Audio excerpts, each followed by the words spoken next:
This is the best country in the world. Check it out. The love of the nation is in your hand. The prayer is in your mind. Pray for our country. Educate our children. All the members of our church and mosque.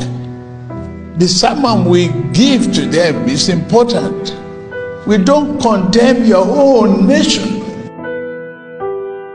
No matter how slippery the bottom of your child, leave the bead there. Leave the bead there.